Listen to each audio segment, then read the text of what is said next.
was the Word, and the Word was with God, and the Word was God. He was in the beginning with God. All things were made through him, and without him was not anything made that was made. In him was life, and the life was the light of men. The light shines in the darkness, and the darkness has not overcome it. You're listening to Outer Brightness, a podcast for post-Mormons who are drawn by God to walk with Jesus rather than turn away. Outer brightness, outer brightness, outer brightness, outer brightness. There's no weeping and wailing and gnashing of teeth here, except when Michael's hangry, that is, hangry, that is, hangry, that is. Welcome to this episode of the Outer Brightness podcast. We were all born and raised in the Church of Jesus Christ of Latter-day Saints, headquartered in Salt Lake City, Utah, more commonly referred to as the Mormon faith. We may use nicknames or abbreviations of the church, such as LDS, Mormon, etc., but not in an attempt to be pejorative or insulting, but as a reflection of our personal experiences as Latter-day Saints, where these terms were used interchangeably in reference to ourselves and or the church. All of us have left that religion and have been drawn to faith in Jesus Christ, based on biblical teachings. Some might consider us sons of perdition, the inheritors of outer darkness who supposedly knew the truth and rejected it.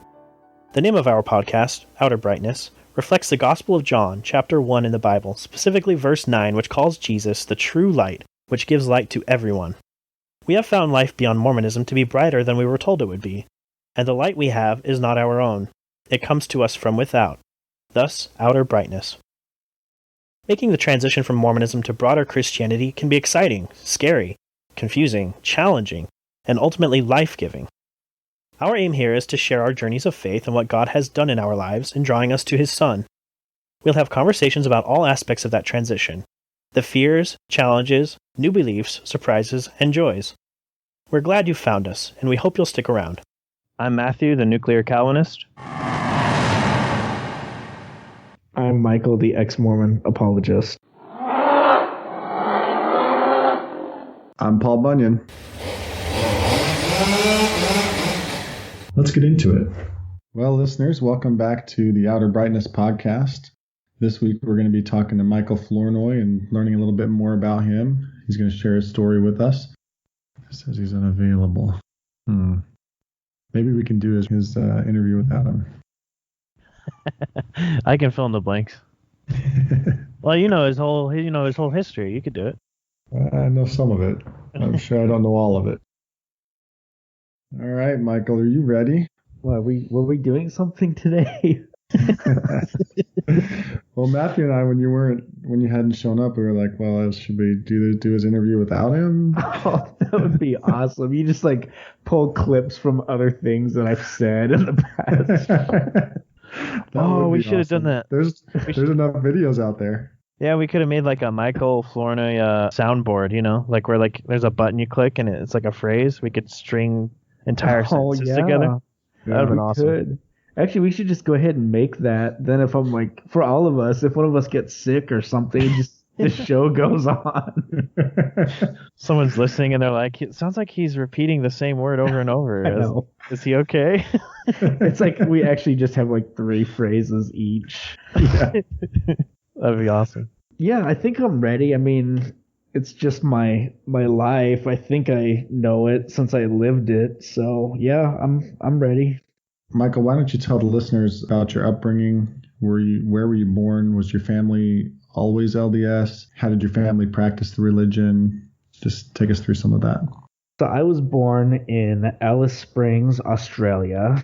My dad was in the Air Force, so I was born out of country and don't have any recollection of that. They brought me to Texas pretty early on. Yes, they were LDS my entire life. Me, my dad, my mom, all my siblings. And it's kind of interesting because my mom's family goes back all the way to when the church pretty much started. They were just on the bandwagon right away. And every time my grandparents would be over, they'd be telling the stories about our ancestors being in the wagon trains and all the spiritual experiences that they had. And my dad was actually a convert to the church. He was probably, I want to say, in his early 20s when the missionaries came by and they talked to his to his mom, and she's like, I don't want to talk to you guys, but you should come back and talk to my son because he's a Jesus freak. And so they're like, okay. So they came back and they talked to my dad and they gave him a Book of Mormon, and he read it in one day. And, they came back and they're like, did you read that chapter that we gave you? And he's like, yeah, I actually read the whole thing. And they're like, what? They're like, well, what was your favorite part? He's like, well, Benadiah, when he was, talking to King Noah and then they killed him. He's like, I really liked that part. And so they talked to him for a couple of months and he got baptized. But yeah, I grew up going to the ward and I hated it for a long time. I think like a lot of LDS children do.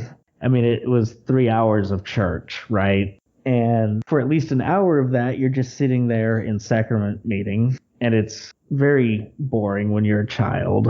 Like, I would just look at the clock and be like, is the hour up yet? It always felt like it was more than an hour. And then it turns out that it actually was. It was like an hour and 15 minutes or something. And it wasn't until I was a little bit older, probably a young man, maybe 13 or 14, that I finally started making some friends in the church. There was a group of us guys, they were just as dorky as me. We called ourselves the Odd Quad, and just had a lot of fun together, going to the youth activities, and there were a lot of pretty girls. And so I'm like, okay, yeah, I like it here. I would go to the ward without being forced to go by my parents. It was kind of the only real social activities that I had because I was real shy and didn't want to talk to people otherwise. But I was over there, I actually had friends and got to go do fun activities, and I really enjoyed it. I loved being a member of the church, but I didn't really have any I wasn't real firm in the doctrine. It was just a social thing. It was like a club that I got to go to, and really that's all that it was for me. So the Odd Quad, was that kind of in your preteen, teenage years? Yeah, I'd say it was about 14 is when I met these 3 other guys. Okay. They were all my age, all in the same quorum with me. Mm-hmm. And we just do a lot of things together. We do sleepovers. We wrestled a lot, was another thing that we were really big into. And so yeah, I just had my posse to hang out with during mutual and on Sunday, and it was pretty cool. Okay. So I take it you were baptized at age 8, progressed through all of the various priesthood offices, deacon, teacher, priest. What do you remember about those experiences?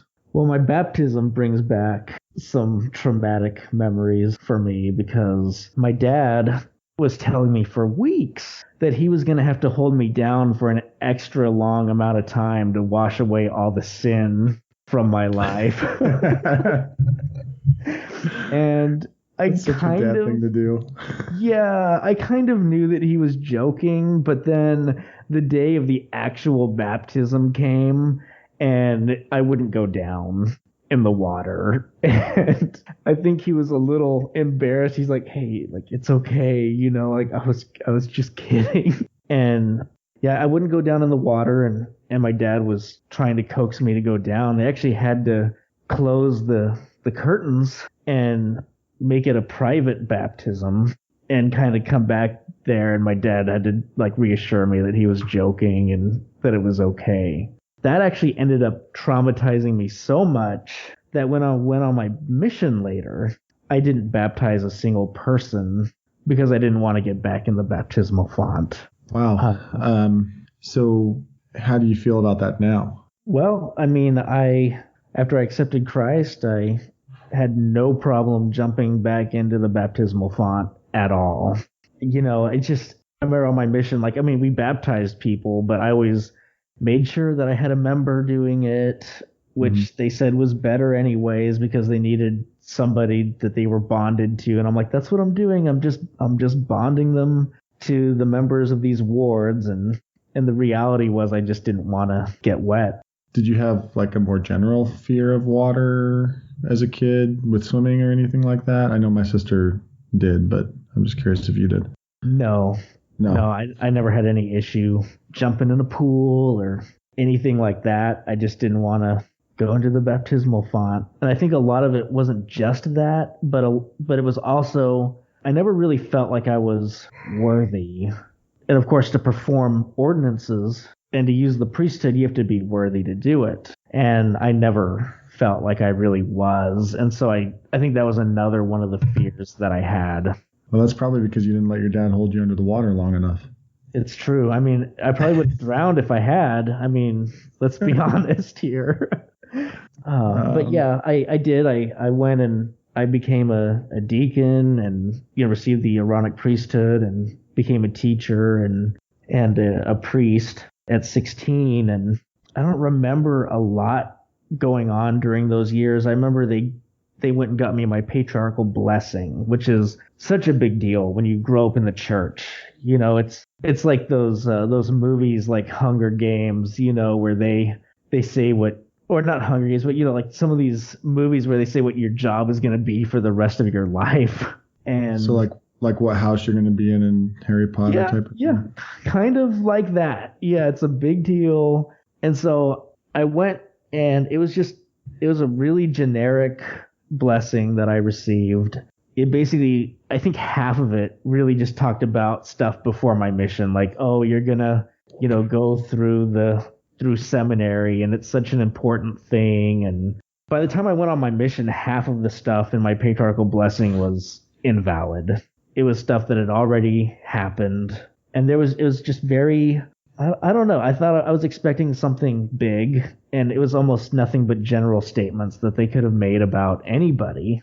And then there was a new patriarch that got called, and my younger brothers went and got their blessings, and they were amazing. Like, one of them said he would go serve in another country, and he would speak like a native, and one of my brothers said he would be like Nephi, and angels would minister to him. And I'm like, okay, what's wrong with me? How come I don't have these amazing blessings promised to me in my blessing? Yeah, that's interesting. My wife had a similar experience. So, like, mine is very detailed and, multiple, probably 7 or 8 pages, and hers is just kind of very vanilla, 1.5, 2 pages. And I remember when we first got married and she read mine, she kind of felt disappointed in her, and it, different patriarchs, different stakes. And so, they talk about, having like bishopric roulette or whatever. I guess you'd have patriarch roulette as well when it comes to those blessings. Right. And theoretically, it shouldn't matter what patriarch you get, because it's supposed to be from revelation directly from God. And right. It is kind of disappointing when you grow up in a belief system that the whole thing that's so great about it is that there's ongoing revelation, and then you get your personal revelation, and it's just like, hey, what's up? Have a nice summer. It's like, oh, thanks. Yeah. So you talked a little bit about the Odd Quad. What other good memories do you have about growing up Mormon? One of the things I really liked was having the youth dances once a month. To me, that was really exciting, especially having my friends there. I don't remember doing much dancing at all. I usually kind of hung out over by the snacks and, leaned up against the wall. But I remember just having a big group of friends, and it was great because I was not a social person at school or anywhere else. But in this environment, I was able to be somebody else, and there were people that actually appreciated me for who I was. And just the activities that they do. I feel like the church, the LDS church, is so good at having fun activities for the youth. And one in particular that just sticks out in my mind is, I remember they put us all in a line and they blindfolded us, and they had us lock arms, and like, okay, your objective is to, get to the other end of this field and don't let anybody distract you. And it was kind of like a spiritual lesson, because the adults were trying to separate us from each other and lead us around in circles, and we had to break free and stop trusting them, which is kind of interesting, kind of foreshadowing a little bit. Mm-hmm. And I remember going to EFY when I was 16, and that was one of the biggest things that happened to me in my early childhood or like teenage years. What does EFY stand for those who might not know? That is especially for youth. So it's a retreat for teenage Latter-day Saints. And 16 was the first year that I could go. So me and the Odd Quad, we all went together and we were roommates at that. And they did a lot of activities there as well. But the big thing that happened there was on a Thursday night, they took us into a room and they showed us this video about Jesus. Somebody was playing on the piano, "I Know That My Redeemer Lives." They were bearing testimony in the video about Jesus and how he had changed their lives. And while I was sitting there, I wasn't really paying much attention because I wasn't that interested in church or doctrine or God. I was there for the social club, and I just got to thinking about things. I'm the oldest in my family. I've got 4 younger siblings, and I started to think, my mom had a miscarriage before I was born, and so if I'd had an older brother, what would he be like? And so I started thinking about it. I'm like, I bet he would be amazing. He would love me to no end, and he would want to talk to me all night about the insignificant things that I thought were important. And I kind of looked up at the screen and saw Jesus and had this big spiritual moment where I'm like, oh my gosh, like that's my older brother, which is what Jesus is in Mormonism. He's your older brother. It was crazy. It was almost like these big charismatic events where like people were falling down, like couldn't even stand up because they were so overwhelmed with emotion after this. The big thing that happened to me that night is, so I think they were trying to inoculate us. I think that's what was going on. They were trying to give us a little antidote, a vaccine, so that later in life, if we heard about Jesus, we would say, oh yeah, we're Christian. I know Jesus. And I think that it backfired a little bit because I think that what I had was a real experience with God. And I was suddenly just faced with God's holiness. And then I saw how sinful I was, and I felt filthy, and I was sorrowful. And if God had decided to destroy me, I would have been happy about it. But then I was just overwhelmed with this feeling of love and grace that God loved me despite my sins, which later I would learn is not really compatible with LDS doctrine at all. But after that event, I was convinced that God was real and that God cared about me for the first time in my life. So do you feel like that was the first time that God had revealed himself to you truly, or that you felt like you had a connection with God? I absolutely think that was a true connection with God, and that even early on he was throwing seeds in my life that were later going to sprout and turn into a problem for me. But he allowed me to continue to stay in the church and keep believing, and I associated that event with the Mormon church being true. I said, okay, I'm at a Mormon sponsored event and this happened here, so it must mean that the church is true. I think that's totally true. I think about that in my life too. Like when I mentioned, there were experiences where I had that just witnessed to me that there is a God that's just this wonderful, just powerful creator out there that loves us. And like you said, you attributed that to the LDS church being true. I kind of attributed those experiences to the LDS view of God. And even though that the LDS view of God isn't correct, I still feel like that was God trying to communicate to me. So yeah, that's why I asked, because I had kind of a similar experience like during my mission and before my mission and things like that. Yeah. And honestly, later on when I would be talking to Christians and they would immediately tell me that I didn't know God, it was such a turnoff for me, because I'm like, well, you don't even know what I've experienced. And it was actually Paul that finally made a statement that helped me pass that hurdle. And eventually he told me, I need to give credit where credit is due. In other words, yes, God has been courting me, and I need to acknowledge that. but it doesn't necessarily mean that the church is true, because I had attributed every single spiritual experience to the Mormon church being true, and he opened up a whole new door that I needed to go explore at that point. Yeah, it's interesting, that experience you had at that.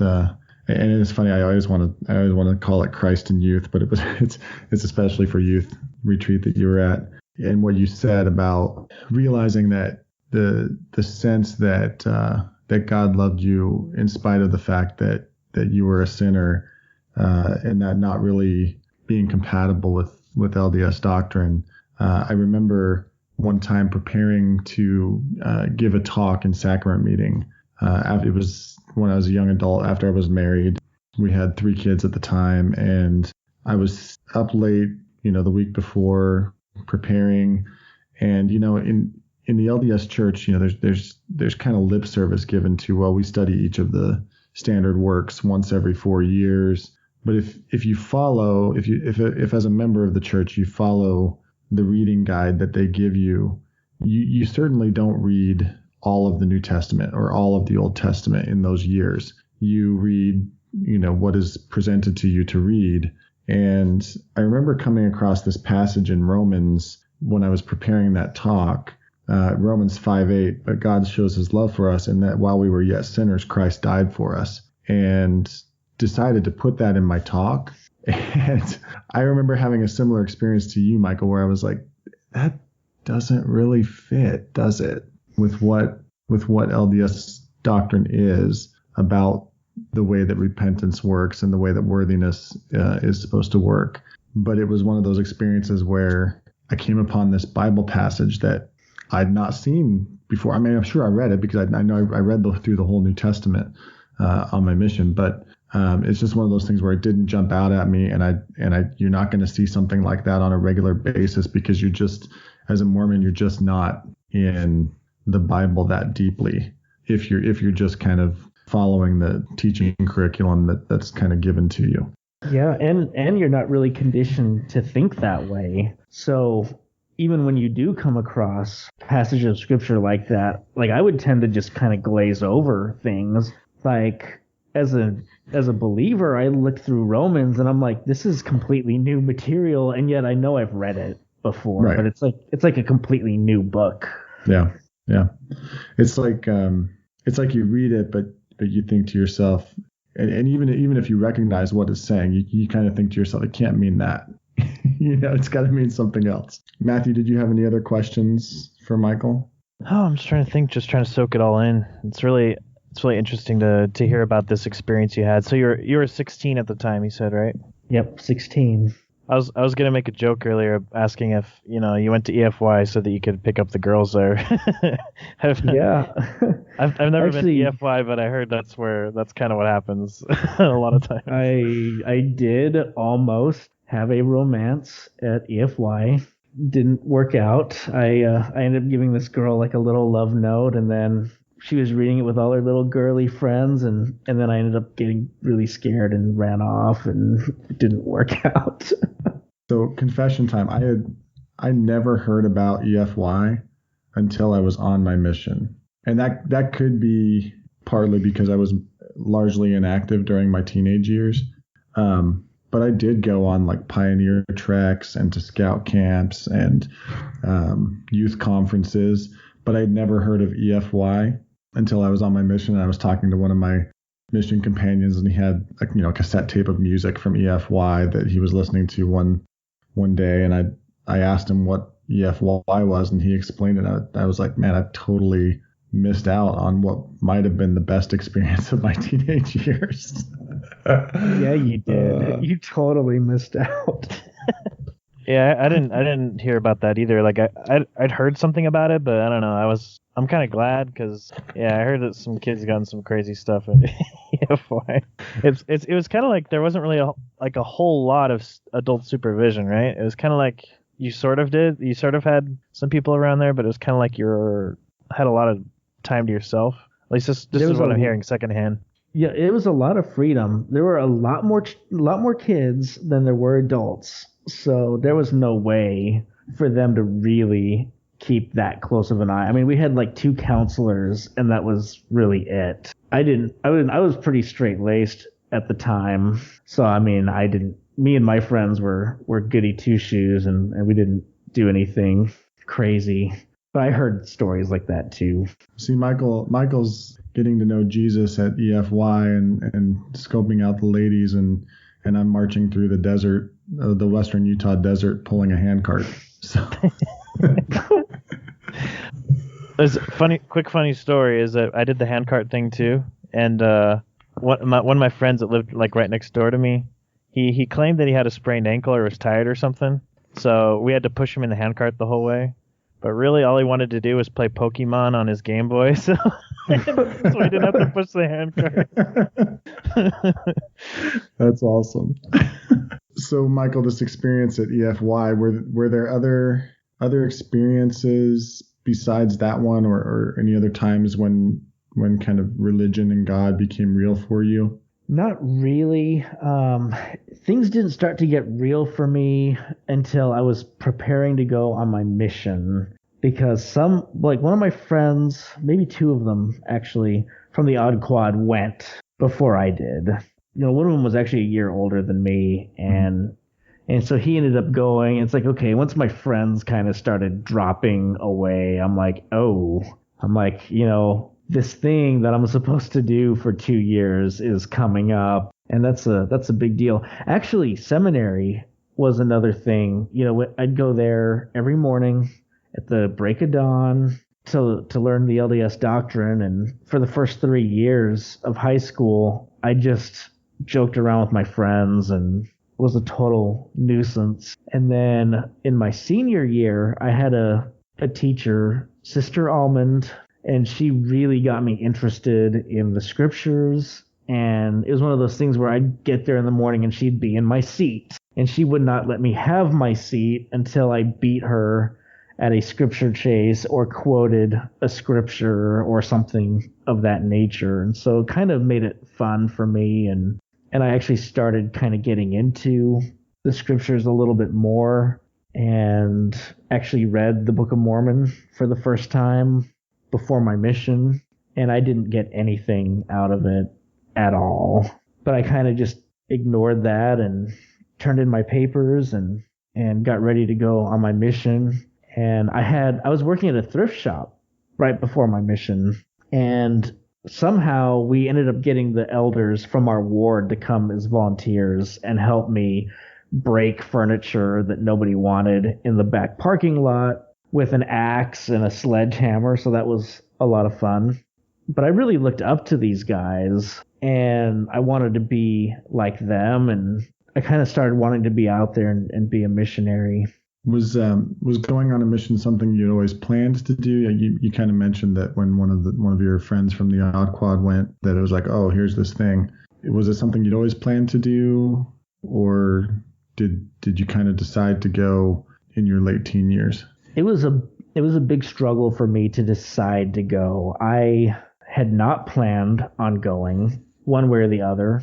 It actually it wasn't something that my family pressured me to do a whole lot. Actually, I take that back, because some of my family members were pressuring me ridiculously, especially my grandparents on my mother's side, because I was the first Flournoy to go serve a mission from my dad's side. And so to them, it was a big deal. My grandpa would call me the torch bearer, and then he'd get all teary-eyed. So there was that pressure. But my parents hadn't really pressured me to go that much until right before it was time to go. And suddenly, out of nowhere, my mother began to pressure me a lot to go. And she would get real emotional. And I kind of got to a point where I decided to go. But I also, it was interesting, because I had my non-member cousin started pressuring me to go, but not for any good reasons in particular. But he was so fascinated by what I was going to be doing. And he's like, so they can send you anywhere in the world? I'm like, yeah, anywhere that they see fit to put me. And he's like, oh my gosh, like maybe you'll go somewhere and learn another language. Like, like Spanish. And he's like, if you go to Brazil, I'm going to be so jealous. And my friend had gone to Hong Kong and he was learning Mandarin Chinese. And so I was like, man, he's like kind of like my rival growing up too. So I was like, I gotta go. I hope I go somewhere really cool like that. I ended up getting my letter back, and it turned out I was going to the foreign nation of California, Orange County, English speaking. And I was so disappointed again, just like with my patriarchal blessing. I was like, man, God could have sent me anywhere, and he doesn't trust me enough to take me outside of the country. Well, to be fair, I wouldn't either. I wouldn't either, knowing myself like I do now. But at the time, I thought that I deserved to go to Mexico or something like that. Like I was just immediately disappointed by a lot of unholy thoughts, right? Like, okay, like I'm not going to have this second language to help me get a good job when I come home. And I'm not going to have amazing stories to tell my dates when I come home because I'm just going to California. Like, nobody wants to hear about that, right? I don't know. I mean, Led Zeppelin has a whole song about it, so... About serving a mission in California? Well, about going to California. Did you get any kind of ribbing from your family or friends because you're going to California, or are they just excited for you?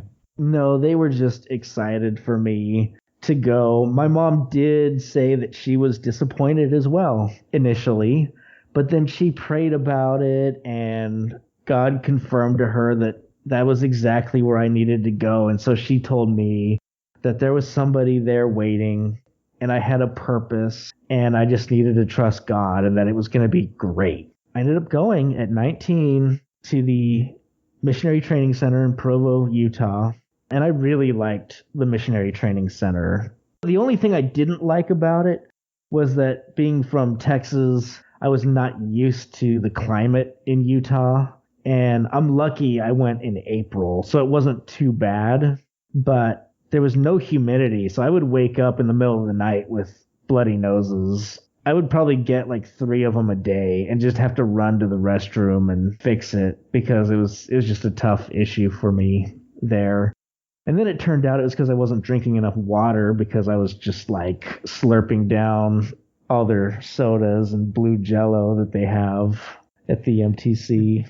I was just going to ask a little bit more about your experience at the MTC. I know when I've heard interviews with other people who are ex-Mormons or post-Mormons, a lot of that time in the MTC, the high pressure is, something that they cite. What was your experience there?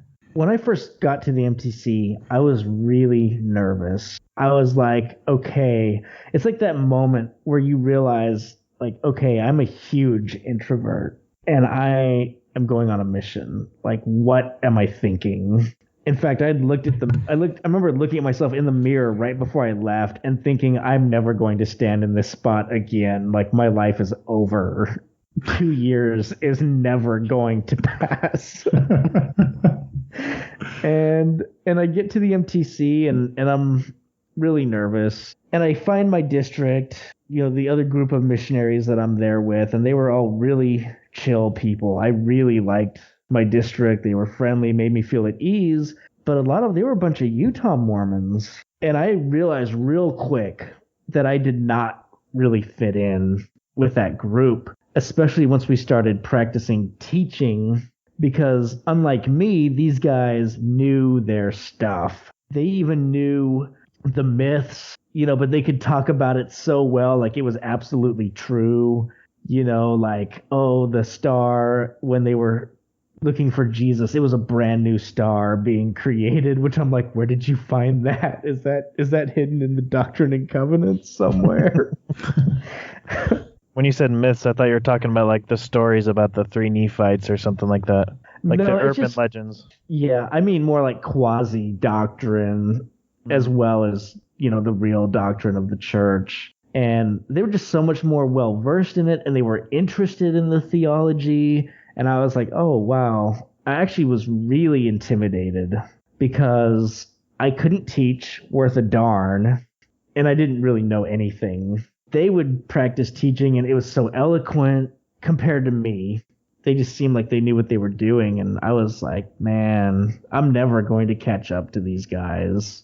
I remember one day we went to go clean one of the buildings, but we cleaned this floor of this building and we got done pretty fast. We were a big district and there's an older guy there and he sat us all down and started talking to us. And he's like, how many of you guys have girlfriends back home? And most of the guys did. I didn't. And then he shared the fun statistic that says only 1% of LDS women will wait for their missionary boyfriend to come home. It was like, you just feel like the pressure in the room, like, oh.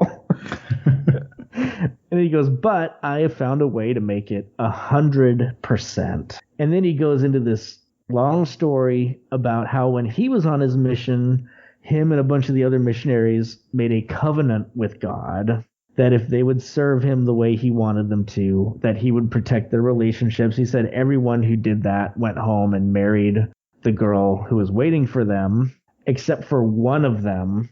And in his case, when they got married in the temple, like the guy said that they had made that promise in the pre-existence. So it was like, you know, this really spiritual moment. And after that, all the guys, they were all like, oh my gosh, we're going to do that tonight. And so we all went to our rooms that night, and they all, I think a bunch of them did that night. And I never followed up with any of them to figure out what happened. But I didn't have anyone waiting at home for me, and I was really concerned about the fact that I couldn't teach, that I couldn't do any sort of public speaking at all because I had so much anxiety. And so I knelt down by my bed and I made a deal with God that if I would serve him the way he wanted me to, that he would teach me how to speak. And I immediately felt this feeling like God was saying yes to me. And so again, you know, I took that to mean that, okay, you know, covenants are real and the LDS church is definitely true. Now I didn't experience, like my whole mission, I was really awkward and had a incredibly hard time talking to people on the streets. But then magically when I came home and I was speaking over the pulpit, I felt like I could speak a lot better. And I attributed that to that instance at the MTC. Are there any particular experiences that you had in California that have been important to your faith journey? Yeah, I think just the whole experience overall was really important. I kind of learned that I have a hard time getting along with people. I think I cycled through like 17 companions on my mission. I was just with new people all the time. But I got to learn how to actually work with others. And I really enjoyed teaching people in their homes and studying the scriptures every morning. I had some excellent trainers too. Like I remember, Matthew, you were talking about how yours made you go running. Mine was exactly the same way. I wonder if they were like brothers or something, because this guy, he'd have us go out and run like 2 miles. I was actually in a threesome and the other guy was really not fit and he looked like he'd be dying. I'd just be like, man, why do you like to run so much? And he was like a huge bodybuilder too. So we'd try to wrestle him down. We'd try to gang up on him and it never worked. He was a monster. He was like Samson. Wow. So yeah. Did you keep up with him then, or was he kind of like my trainer in that he kind of ran you into the ground? No, I could never keep up with him. I was just happy to be able to stay ahead of my other companion. I'm just not a runner. I can sprint really, really well, but if I'm doing a long distance, it kills me. I would rather do just about anything than go running. So yeah, he would stomp me into the ground, and he was kind of that way when it came to teaching too, because he was another just really good teacher, really knowledgeable, and you couldn't really get a word in when he was talking. So I did a lot of listening and just really learned how to teach, I think, from him.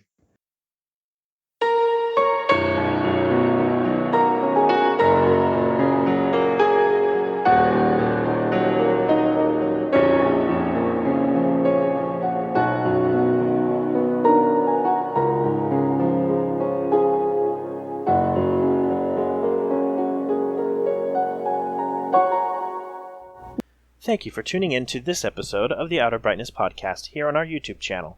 If you enjoyed this episode, please give it a like, share it with your friends, and subscribe to our channel. We hope to upload more episodes in the future. We also have a Facebook page and would appreciate it if you liked it and followed us there. And we also have a Facebook group where you can join to discuss the podcast with the co-hosts, fellow friends, and followers of the podcast. We hope to talk to you in the future. Stay bright, Fireflies. You can subscribe to the Outer Brightness podcast on Apple Podcasts, Google Podcasts, Google Play, CastBox, Podbean, Spotify, and Stitcher. If you like what you hear, give us a rating or review wherever you listen. Thank you, Fireflies. You can also connect with Michael the ex-Mormon apologist at FromWaterToWine.org, where he blogs, and sometimes Paul and Matthew do as well. Music for the Outer Brightness podcast is graciously provided by the talented Brianna Flournoy and by Adams Road. Learn more about Adams Road at www.adamsroadministry.com.